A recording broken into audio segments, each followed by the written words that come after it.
So, should you read the visual novel to Steins after watching the anime to find the differences between the anime and the visual novel? Well, let me answer that with another good question, and that is, why would you do that when you got your good buddy DDG the Man to tell you those differences for you? And this is the closest thing to a lab coat that I could find to mock Okabe, and go ahead and run that intro, Mudkip. You ain't the boss of me. Can't you see I'm playing PlayStation?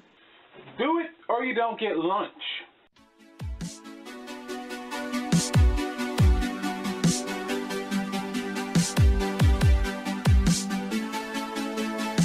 Hey guys, what's up? DDG the Man here, back with another anime and manga differences, and today we're going to be looking at Steins Gate. And for those that don't know, the Steins Gate anime isn't based on a manga, but a visual novel. So we're going to be focusing on the differences between the anime and the visual novel.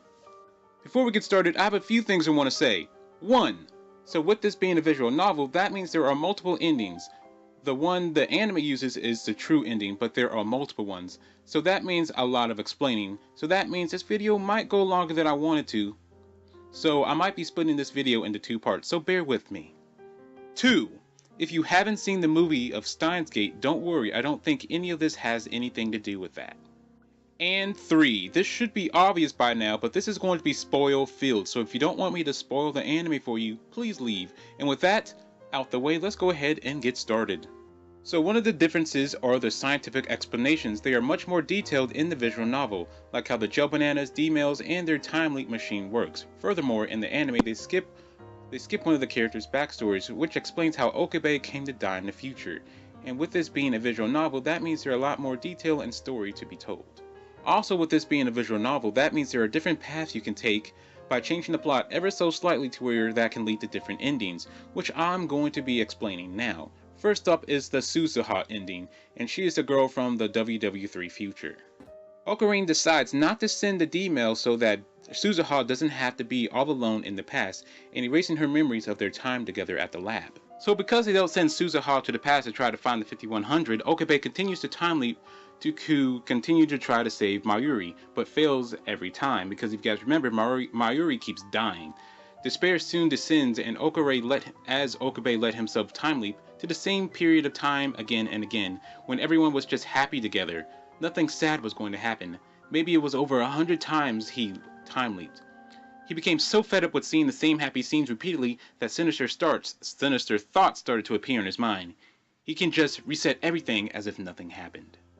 If I'm connecting this to the anime correctly, in the anime, Suzuha goes even further into the past to find the 5100, but failed. But here in the Suzuha ending in the visual novel, she doesn't go back further.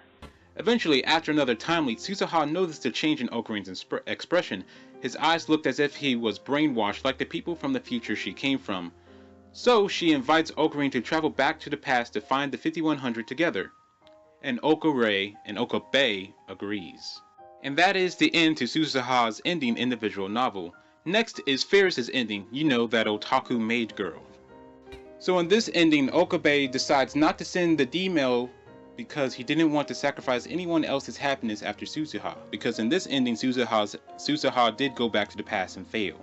So Okabe tries to think of an alternate way to retrieve the IBM 5100 and learns that Faris' father had sold the retro PC for enough money to start his own business. So Okabe comes up with the idea for Faris to send a D-mail to convince her father to sell the rest of his PC collection instead of the 5100. The D-mail is sent and Akiba is back to a place filled with otaku stores because if you remember when she saves her dad, all those stores disappear, but now they are back.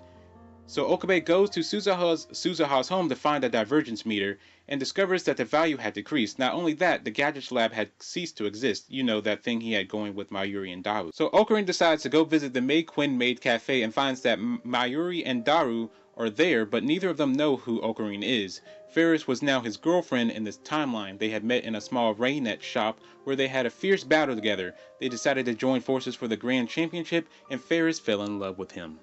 So the Gadget Lab ceased to exist, Mayuri is saved, and only Faris seems to know who Ocarine is, and they continue to be lovers and live happily ever after. So if you guys remember, in the anime, Faris sends a D-mail to the past to save her dad, but then a little while later, Okabe comes up to her and is like, look, to save Mayuri's life, we gotta sacrifice your dad.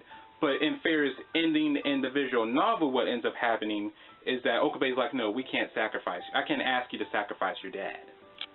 So Faris's ending doesn't seem that bad. I mean, I wouldn't mind if Faris was my waifu, you know what I'm saying? But I do have two serious questions. One, does WW3 still happen in this timeline? And two, what happened to Kurisu? Is she alive? Is she dead? We don't know. At least from the information I could find, I don't know. Now let's move on to Rikako's ending, the guy that looks like a girl. So, in Rikako's ending in the visual novel, they send Suzuha back to the past, and that failed, and they also killed off Faris' dad, and that still failed. So now Okabe is faced with the decision of changing Rikako back into a guy, because if you remember, he used his D-mail to where somehow he was born as a girl instead of a guy. And so now he's faced with this decision, and in the anime, of course, they change him back into a guy. But here in the visual novel... So here in the visual novel, Okabe decides it was too much sacrificing the happiness of others. He doesn't send the D-mail and decides to spend the remaining time with Mayuri at Kamama. When the fated time comes, Mayuri suddenly couldn't breathe and died from suffocation. Wait, what? Hold up. Because in the anime, anytime we see Mayuri die, it's because she gets hit by a train, she gets hit by a car, you know, she gets shot. But here in the visual novel, Okabe was able to protect her from all that, and she still died out of nowhere, out of suffocation. That's where I would completely give up. I'd be like, here, universe, you can have her. You must really want her for some reason. I would completely and utterly give up after that point in time. So only him, Kurisu, and Rikako knows what really happened. Kurisu did not blame Okabe for giving up meddling with the timeline, but she did think he should take responsibility with that certain person he shifted the timeline for, you know, Rikako. Rikako was very sad that Mayuri had died, but she knew if she wanted to be with Okabe, she couldn't send that D-mail. Instead, she decides to time leap herself and fulfill Mayuri's wish to see Rikako cosplay at Kamama. Sharing this guilty conscience that they could have saved Mayuri, Rikako and Okabe get married and have a child. You know, I don't know if I could have did what Okabe did, you know, with getting married to a girl that I knew was a guy in a different timeline, even though she was never a guy in this particular timeline, but a girl the whole time. You know, I don't know if I could have did that, but I guess this is him just taking responsibility for letting Rikako stay a girl. Next up is Mayuri's ending, but I think this video has gone on long enough, and I've decided to go ahead and make this into two parts. So yes, in part 2, I'll be starting with Mayuri's ending in the visual novel. And so, go ahead and tell me, you guys, am I doing a good job so far? Please leave your comments down below. And also tell me what other anime you would like me to do an anime and manga's differences video on down in the comments below.